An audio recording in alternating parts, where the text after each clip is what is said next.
Untuk Mas Bari, terima kasih banyak udah percaya sama gue, Mbak Sawa dan Nuni. Semoga Mbak Sawa dan Nuni bisa menyayangi diri kalian masing-masing seperti ibu menyayangi kalian.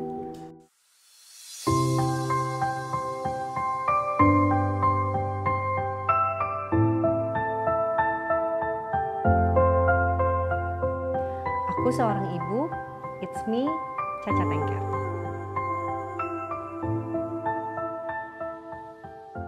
Yang bikin jatuh cinta sih udah pasti banyak ya. Tapi yang dari dulu aku suka dari Mas Bari adalah cara berpikirnya dia. Logikanya Mas Bari tuh bisa nyambung sama aku. Aku tuh selalu perlu orang yang bisa aku ajak tukar pikiran. Aku dari dulu aku kenal sama Mas Bari, aku tuh lama temenan sama Mas Bari sampai kita akhirnya pacaran. Karena ya dulu dia punya pacar, aku punya pacar. Tapi kita temenan tuh lama banget. Tapi setiap kita teleponan, kita ketemu, kita tuh bisa ngobrol panjang banget. Teleponan tuh bisa 4 jam, bisa 6 jam. Saking apa ya, nyambung aja gitu ngobrolnya. Dan ternyata sampai sekarang kita nikah pun kita kalau lagi ngobrol malam-malam tuh juga bisa panjang banget gitu. Jadi yang paling utama yang bikin aku jatuh cinta sama Mas Bari itu, tapi yang setiap harinya mungkin karena kayaknya cinta tuh kata kerja ya gitu, harus diusahakan gitu. Ya itu, Mas Bari juga tiap hari berusaha untuk memenuhi kebutuhannya dan kebutuhan di perannya sebagai suami dan bapak. Mas Bari itu juga orang yang mau berproses. Aku kagum itu juga sama Mas Bari. Jadi ketika kita ada masalah, dia tuh nggak ragu untuk minta maaf. Dia bertanggung jawab sama kesalahannya dia mau lebih baik lagi. Walaupun dia punya prinsip yang kuat juga ya, itu juga yang aku suka dari Mas Bari karena dia punya prinsip yang kuat. Terus juga Mas Bari tuh seru gitu. Dia tuh bisa menghidupkan suasana di tengah orang-orang yang memang nyambung sama dia. Jadi selalu fun kalau ada Mas Bari. Jadi ya seru sih gitu. Maksudnya selalu seru aja. Dan kita tuh waktu temenan, jadi nggak lama aku kenal sama Mas Bari tuh pulang ke Indonesia, aku masih di Australia. Tapi kita masih keep in touch gitu, masih temenan, masih cerita-cerita, masih teleponan. Masih seru kalau ngobrol, tiap ketemu masih seru. Terus kita pacaran itu tahun 2015 awal. 2015 awal kita kebanyakan LDR karena Mas Bari waktu itu tuh kantornya tuh di Bandung. Jadi kita ketemu kalau weekend aja. Jadi aku dulu selalu menunggu-nunggu weekend untuk ketemuan sama Mas Bari. Tapi ya selama aku pacaran dan temenan sebenarnya nggak beda jauh karena memang kita seseru itu kalau ngobrol gitu. Jadi ngabisin waktu berdua tuh nggak pernah nggak seru gitu, nggak pernah kehabisan bahan obrolan. Mungkin sekarang yang udah nikah yang kadang-kadang ya udah kita diem-dieman gitu, sibuk sendiri-sendiri gitu. Tapi kita masih sering juga kayak malam-malam anak-anak udah tidur nih terus kita pindah ngobrol sampai jam 2 pagi, kadang-kadang sampai jam 3 pagi gitu ngobrol hal-hal yang buat kita perlu dibahas ataupun hal-hal nostalgia zaman dulu ataupun perencanaan-perencanaan ke depannya. Jadi pacaran sama Mas Bari dulu LDR dan sekarang alhamdulillah kita udah bareng-bareng, jadi ya seneng juga sih sekarang bisa sama-sama terus gitu. Jadi kalau dibilang tipe pacarannya romantis enggak, Mas Bari bukan orang yang romantis, tapi dia kayaknya Mas Bari tuh love language-nya tuh kayaknya act of service gitu. Jadi dia membuktikan dan dia menunjukkan bahwa memang dia care, bahwa dia sayang, bahwa dia melakukan dan memenuhi kebutuhan aku. Tapi bukan tipe yang gombal gitu bilang apa enggak. Tapi itu juga yang bikin aku tuh jadi pengen dandan cantik. Karena aku kalau misalkan dia yang bilang aku cantik karena dia orang yang signifikan buat aku jadi seneng gitu. Karena aku tahu dia nggak gombal, jadi dia nggak akan bilang aku cantik kalau lagi menurut dia aku nggak cantik gitu. Jadi nggak sama sekali kalau tipe yang romantis, tapi Mas Bari orang yang selalu aku tunggu-tunggu lah gitu. Kayaknya Mbak Gigi tuh udah nikah sama Arafi, baru aku pacaran sama Mas Bari. Jadi kayaknya nggak double date yang gitu ya, tapi kalau kayak pergi bareng-bareng, pergi rame-rame gitu iya. Jadi kayaknya nggak sih, kalau double date itu kayaknya jarang sih. Arafi juga waktu itu sibuk banget, aku inget. Tapi dulu tuh Mbak Gigi sama Mas Bari tuh lumayan dekat gitu. Maksudnya lumayan seru kan dulu temenan kita bareng kan. Aku Mbak Gigi, terus Mas Bari masuk bareng-bareng, kita sering bareng-bareng juga gitu. Jadi mama aku tuh memang tipe orang yang dia protektif banget sama anak-anak perempuannya. Jadi setiap siapapun yang mendekat pasti ada penolakan terlebih dahulu. Jadi pasti kayak ya setelah aku jadi ibu juga aku ngerasain gitu bahwa siapa ya nanti yang pantas buat anak saya gitu, buat saya anak saya ini kayak yang udah saya jagain gitu, rasanya pasti sulit lah untuk merelakan, apalagi pada saat itu kan umur aku udah 20, di atas 20, kayak 26 apa 20 berapa ya, aku 2015 ya 26, pasti mamaku juga mikir, oh kalau yang pacaran sama aku pasti yang serius, yang pasti mikirannya wah, sampai ke pernikahan gitu.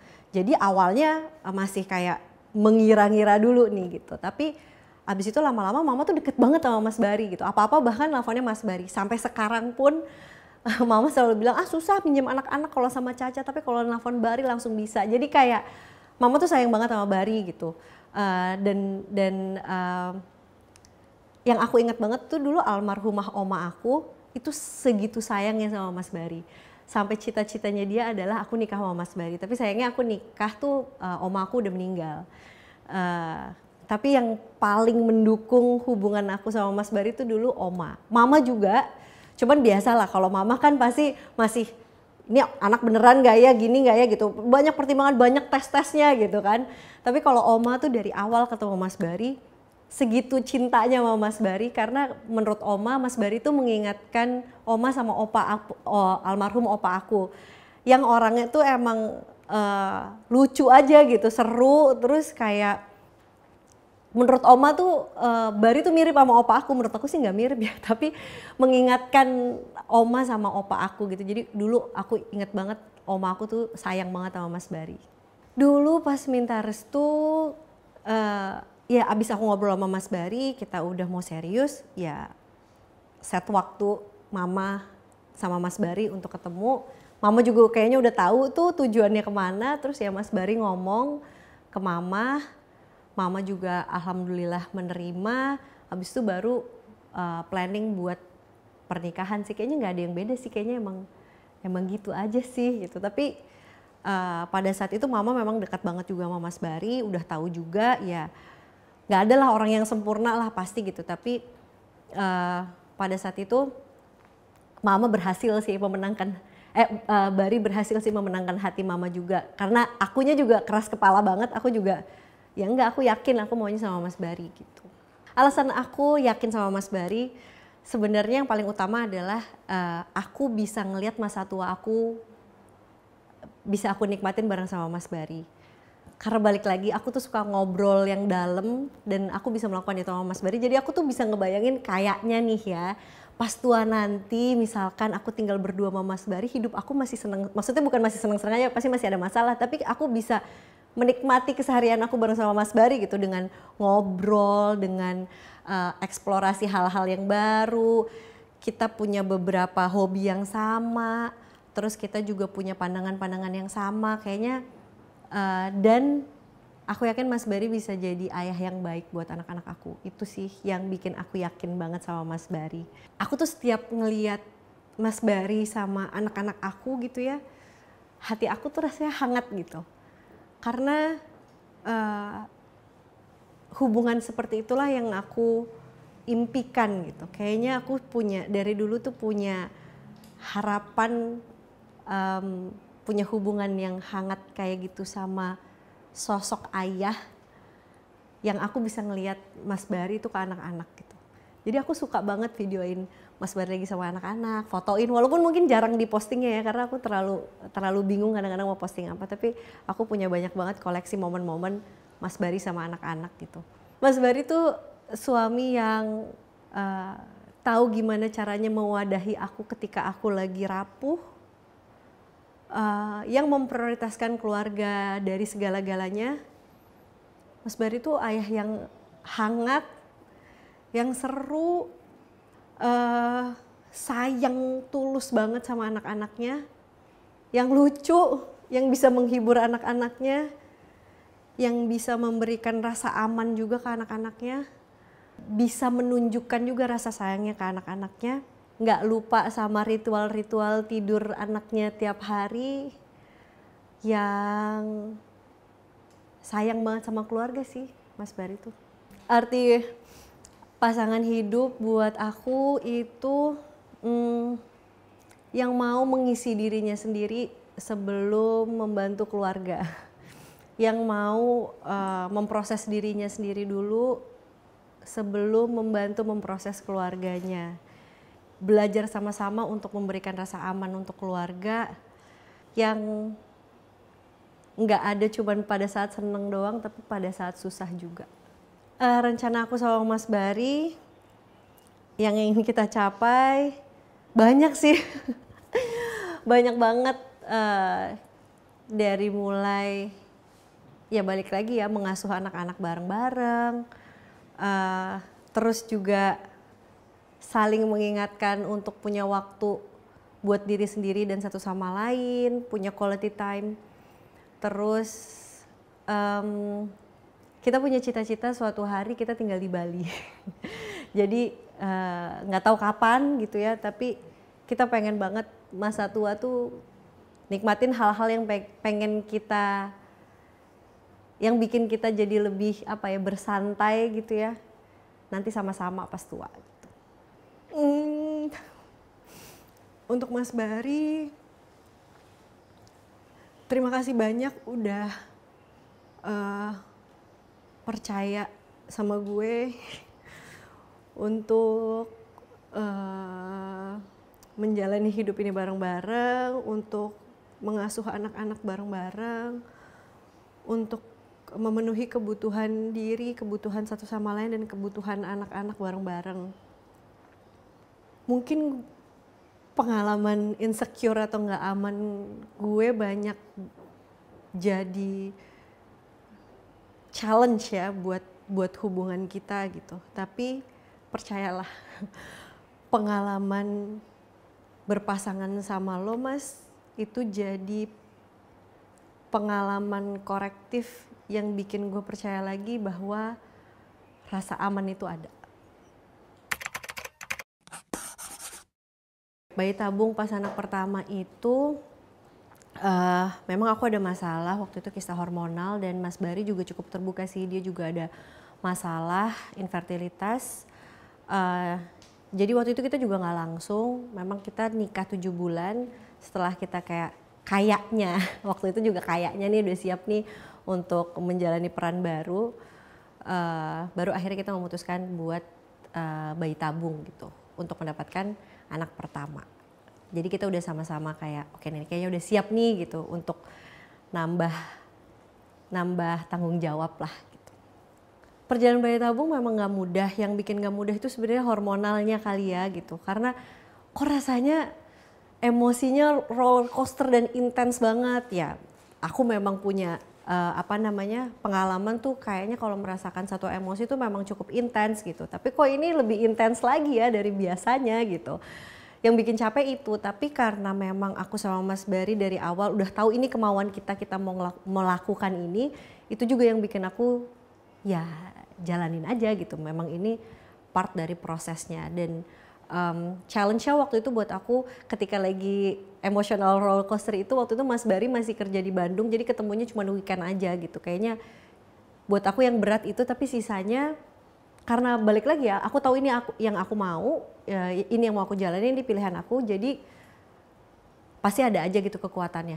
Dulu kayaknya hampir setiap kontrol aku ditemenin Mas Bari. Ada sih beberapa kontrol yang nggak ditemenin karena Mas Bari juga semangat banget kan ngelihat buah hatinya lah gitu, ngecekin terus tiap hari. Terus kayak misalkan aku lagi butuh sesuatu, nanya ke dokter, nanya ke suster, nanya ke apa, pasti Mas Bari yang nanyain gitu. Mas Bari yang punya kontak semuanya, terus Mas Bari yang ngehubungin. Aku cuman kayak, Mas tolong tanyain ini dong, Mas tolong tanyain itu dong gitu. Itu semuanya Mas Bari.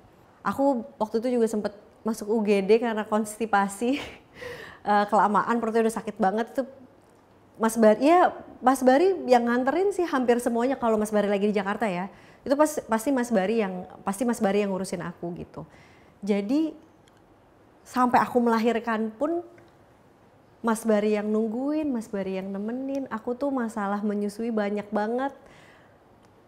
Oh sama aku tuh banyak ikutan kelas kan sebelum aku lahiran itu ikutan kelas melahirkan, persiapan melahirkan, persiapan ini, persiapan itu. Mas Bari itu juga mendukung banget. Ada yang Mas Bari ikutan juga yang memang diwajibkan ikutan, ada juga yang kayak yoga gitu biasanya aku sendiri, tapi ada juga yang barengan tuh Mas Bari juga ikutan. Terus jadi persiapan sebelum lahiran tuh aku udah bikin pokoknya aku rencana melahirkannya mau kayak gini gitu. Pas lahiran tuh sakit banget tuh. Mas Bari tuh tahu caranya ngingetin aku untuk bertahan dan punya kekuatan gitu. Kayaknya waktu aku mau melahirkan tuh masa kontraksi tuh rasanya semua keputusan dan semua rasa sakitnya tuh aku bisa bagi dua sama Mas Bari. Kayaknya kalau aku sendirian mungkin aku udah gak kuat gitu. Tapi dengan Mas Bari nemenin aku tuh kekuatan aku tuh kayaknya di Mas Bari gitu. Karena Mas Bari tahu cara ngomong ke aku ketika aku lagi kesakitan tanpa bikin aku tambah kesel atau tambah marah atau tambah sakit. Mas Bari tahu juga kapan ngomongnya. Jadi itu support yang aku butuhkan banget sih. Sampai lahiran pun Mas Bari selalu jadi support sistem terbaik aku gitu. Cita-cita aku waktu kecil banyak banget ya. Salah satunya tuh pengen jadi ibu gitu. Pengen merasakan menjadi orang tua. Ya di situ kayaknya cita-cita terbesar aku gitu ya tercapai. Walaupun prosesnya panjang pasti sampai kapanpun nggak akan pernah berhenti. Tapi di situ guru besar aku lahir. Guru besar aku tuh selain Mas Bari itu anak-anak aku gitu. Ya, disitulah semuanya dimulai. Aku merasa lebih berdaya dengan adanya Mbak Sawa. Mbak Sawa ya guru besar aku sih. Guru besar aku lahir gitu yang mengajarkan aku banyak hal tuh itu adalah ketika aku menjadi ibu sih. Perubahan-perubahan yang dirasakan sebelum dan setelah menjadi ibu. Sebenarnya tergantung bagian mananya nih. Ketika hamil, ketika melahirkan, ketika anak umur berapa menurut aku beda-beda semua ya. Tapi yang paling utama adalah yang berubah adalah prioritasnya sih kalau buat aku ya. Yang mungkin tadinya prioritasnya adalah sebelumnya adalah diri aku sendiri, mama aku, kakak aku gitu sebelum aku berkeluarga, adik aku. Ketika aku punya Mas Bari, prioritas aku sebagai istri ya jadi istri dulu gitu. Ketika punya anak, di waktu awal-awal anak itu lahir, ya prioritasnya bagaimana memberikan yang secukup-cukupnya buat anak gitu. Karena pada masa itu kan ada satu makhluk yang memang masih bergantung sama kita. Kalau prioritasnya bukan dia, terus gimana dia bertahan hidup gitu. Tapi lama-lama prioritasnya bisa dibalikin lagi kok ke diri aku sendiri dulu, baru aku bisa memberikan yang terbaik buat anak. Tapi yang bikin gonjang-ganjing tuh ya masa-masa yang cepat banget berubah tuh, dari jadi istri, terus jadi ibu, terus jadi ibu anak 2 gitu. Kayak prioritasnya harus di-adjust setiap harinya, tergantung kebutuhan. Yang tadinya setelah berapa puluh tahun hidup, prioritasnya kan itu-itu aja ya gitu. Tiba-tiba jadi berubah banget, terus jadi kadang-kadang suka bingung yang mana yang harus diprioritasin duluan, karena ketika kita lagi cemas rasanya semuanya tuh harus dilaksanakan pada saat itu juga. Tapi itu juga proses sih, bahwa menjadi ibu itu yang berubah adalah jadi tambahan peran. Bukan berarti diri sendirinya harus berubah gitu, bukan berarti kitanya harus jadi orang yang berbeda 100%. Mungkin ada waktu-waktunya kita beradaptasi jadi orang yang berbeda karena mungkin prioritasnya lagi berbeda. Tapi balik lagi sih, kalau misalkan jadi ibu kita juga tahu bisa memprioritaskan diri kita sendiri, itu juga yang baik juga kok buat anak-anak kita gitu. Ngurus anak pertama dan ngurus anak kedua bedanya apa? Waktu anak pertama kayaknya kecemasannya tuh tinggi banget gitu ya, kayak masa-masa paling cemas gitu. Itu tuh pas anak pertama. Rasanya kok kurang terus, rasanya salah terus gitu. Rasanya kayak pengen dikekepin terus gitu anaknya, nggak boleh dipegang sama orang lain gitu. Karena balik lagi aku belum bisa memprioritaskan diri sendiri gitu. Tapi jadinya aku stres sendiri, jadinya pusing sendiri, jadinya ngerepotin diri sendiri yang jadi ngerepotin orang lain juga gitu. Pas anak kedua aku udah lebih belajar sih, udah lebih belajar buat berdamai. Jadi kalau pelajaran yang Mbak Sawa kasih nih ya, guru besar aku Mbak Sawa dan Aruni gitu, guru besar yang pertama nih ngajarin aku banget buat ikhlas, bahwa nggak semuanya bisa aku kontrol.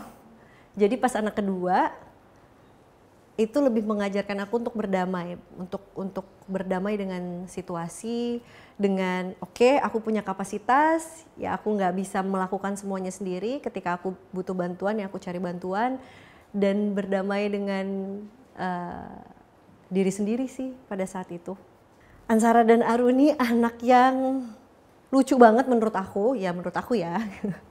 Anak yang hebat, anak-anak yang dua-duanya punya cara komunikasi yang baik, dua-duanya punya kemauan yang kuat, mereka vokal banget gitu ya sama apa yang mereka rasakan, yang mereka suarakan. Kalau Aruni kayaknya masih belajar karena ya umurnya masih lebih kecil gitu ya. Tapi Mbak Sawa tuh cukup tahu gitu dan bisa memberitahu apa yang dia rasakan, apa yang dia pengalamannya dia gitu. Kayak misalnya Mbak Sawa pernah bilang, Ibu Mbak Sawa lagi merasa nggak diperhatiin deh. Gitu. Dia tuh bisa mengucapkan itu dan aku menghargai itu banget karena kalau aku waktu kecil lagi ngerasa kurang perhatian, mungkin aku cari perhatiannya marah-marah, berantakin barang atau apa gitu ya. Ya Mbak Sawa juga pernah kayak gitu, tapi dia sudah lebih bisa mengkomunikasikan dengan baik kebutuhannya dia. Kalau Aruni, anak aku yang satu itu, dia itu, aku udah tahu banget nih dia tuh anaknya nggak suka kepanasan. Yang ya memang itu dia banget aja ya, dia bener-bener senggak nyaman itu dengan rasa panas gitu. Kalau mau cari kegiatan buat dia yang mau bikin dia fun juga, ya mungkin keadaannya yang berbeda dengan Mbak Sawa, which is ya nggak apa-apa juga gitu. Jadinya kalau misalkan mau ngajakin mereka liburan tuh bingung gitu. Kadang-kadang kita mau liburan di tempat yang panas, adiknya nggak seneng, tapi mbaknya seneng gitu. Tapi mau di tempat yang dingin nanti mbaknya bosen gak ya gitu. Jadi banyak pertimbangannya. Cuman dua-duanya anak-anak itu adalah anak-anak yang yang semoga bisa berkembang menjadi dirinya mereka sendiri. Parenting aku dan Mas Bari, kita masih terus belajar sih dan terus beradaptasi dengan pengetahuan baru yang kita tahu gitu. Dan sesuai dengan kebutuhan anak-anaknya.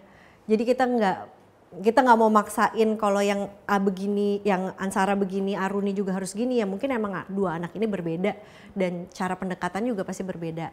Yang jelas kita berusaha memenuhi kebutuhan mereka dengan baik gitu. Kita berusaha bertanggung jawab sama pemenuhan kebutuhan mereka dulu lah gitu.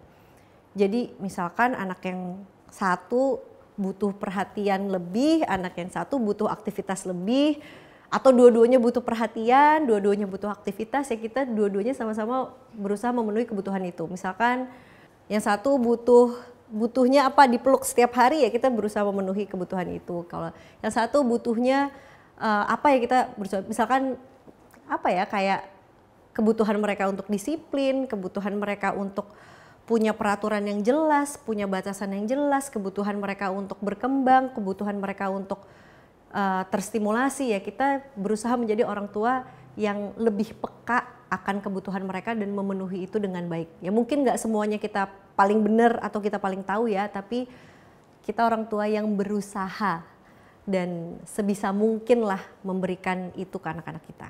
Ketika aku kerja dan ketika Mas Bari kerja, sering banget anak-anak nyuruh aku untuk nggak usah berangkat, nangis-nangis gitu. Tapi aku cukup paham itu memang sesuai dengan tahap perkembangannya mereka gitu. Apalagi kalau seumur Aruni atau yang lebih kecil lagi, mungkin belum bisa berpikir kalau pergi itu bakal balik lagi. Jadi mungkin buat anak-anak itu tuh orang tua pergi tuh segitu menakutkannya. Terus nggak aman dong dunia gue kalau misalkan orang tua gue pergi dan nggak balik lagi gitu. Sebisa mungkin sebelum pergi pasti aku udah bilang hari ini ibu mau pergi ya gitu. Dan sebelum pergi aku pasti pamit. Sebisa mungkin aku nggak menyusup perginya dari mereka. Kalau mereka sedih, ya nggak apa-apa, sedih itu memang wajar, anak sedih ketika ditinggal orang tuanya. Tapi bukan berarti itu aku nggak jadi pergi gara-gara mereka nangis gitu. Ada kalanya juga sih nggak jadi gara-gara misalkan terlalu heboh dan dilihat situasinya memang lagi memungkinkan. Tapi biasanya sih mereka nangis, aku akan izinkan mereka menangis karena buat aku menangis itu adalah ekspresi dari emosinya mereka yang mereka perlu rasain juga gitu. Karena kalau mereka tidak terbiasa dengan emosi negatif, dan emosi yang nggak menyenangkan atau yang nggak nyaman itu mereka tahan-tahan, takutnya mereka juga tidak bisa menikmati rasa-rasa penuh atau rasa bahagia gitu. Jadi harapan aku sama Mas Bari itu hidupnya mereka bukan menghindari emosi-emosi yang tidak nyaman, tapi mereka bisa berdamai dengan emosi yang tidak nyaman sehingga mereka bisa merasa lebih penuh. Karena aku sama Mas Bari cukup yakin emosi yang negatif atau yang gak nyaman itu perlu buat dirasakan gitu. Jadi kalau aku mau pergi mereka nangis, aku selalu bilang ya gak apa-apa, kalau mau nangis boleh. Tapi ibu akan tetap pergi, jadi tetap ada batasan yang jelas gitu. Mbak Sawa dan Nuni, semoga Mbak Sawa dan Nuni bisa menyayangi diri kalian masing-masing seperti ibu menyayangi kalian. Semoga kalian bisa bertumbuh dan merasa penuh.